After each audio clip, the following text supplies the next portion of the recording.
Bonjour Marianne. Bonjour Marisol. Bienvenue au Collège André Grasset. Merci. Donc, un retour à la maison pour toi. Oui, retour aux sources. Oui, retour aux sources. Donc, tu n'avais pas eu l'occasion de revenir depuis ta graduation. Comment tu t'es sentie quand tu es arrivée au collège? Je me suis sentie heureuse. J'étais très enthousiaste à l'idée de revenir au collège parce que je garde tellement des bons souvenirs de cet endroit que pour moi, c'était un plaisir de revenir. Et c'était évidemment drôle de voir le collège qui a changé à l'intérieur, de voir les étudiants et te dire que tu étais à leur place. C'est comme si je ne reconnaissais pas, mais en essence, je reconnaissais. Oui.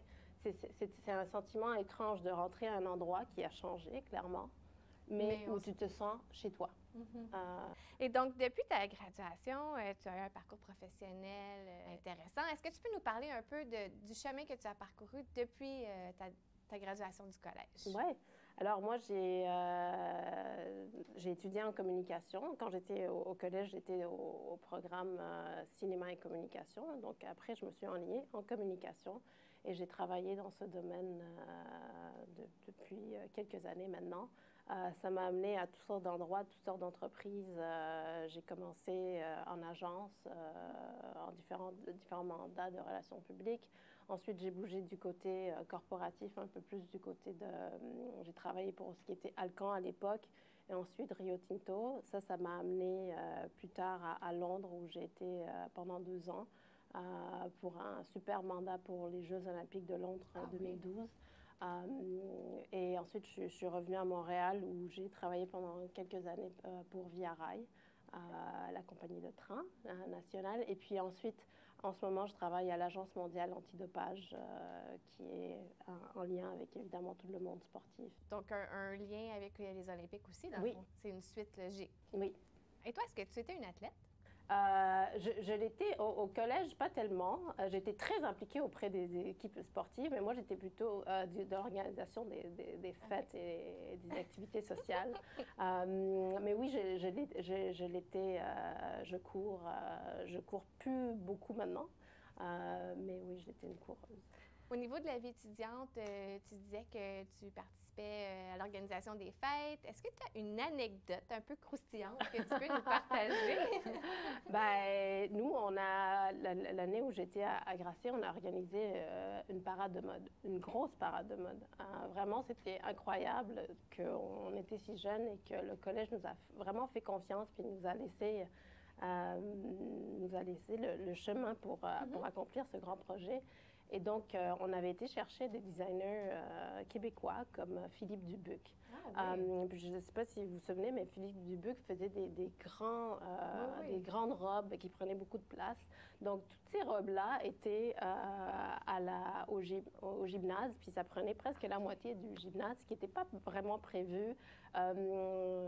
Rita Arena, qui était la directrice à l'époque, n'était pas super contente avec nous parce qu'il y avait toutes les assurances aussi pour ces vêtements qui coûtaient très cher, mais ils nous ont laissé faire et ça a été un grand succès. Et je me souviens, pendant la parade de mode, les semaines juste avant la parade de mode, on habitait carrément au collège. On arrivait tôt le matin, on partait tard le soir, vers 10-11 heures à la maison, mais on n'a jamais été aussi heureux qu'à cette époque-là où on a fait cette parade de mode qui était, à l'époque, ce qui existait, c'était le medley. C'est là qu'on l'a fait. C'était un énorme succès. Puis, donc, les mannequins, c'était les étudiants? Les étudiants. C'était les étudiants. Oui. Donc, au Collège André Grasset, on sait que c'est plus que juste des études, c'est un milieu de vie, c'est un endroit où on apprend à se connaître, on découvre aussi, on crée des liens. Peux-tu nous parler peut-être d'un enseignant qui t'aurait marqué lors de ton passage au collège? Il y en a eu plusieurs, mais vraiment celui qui était un coup de foudre, un coup de cœur pour moi, c'était Benoît Vanier, professeur en art, histoire de l'art. Je me souviens, j'avais hâte d'aller à son cours, j'avais hâte de m'asseoir. Je pense que c'était un cours assez long, c'était 2 ou 3 heures, mais ça passait comme 1 heure.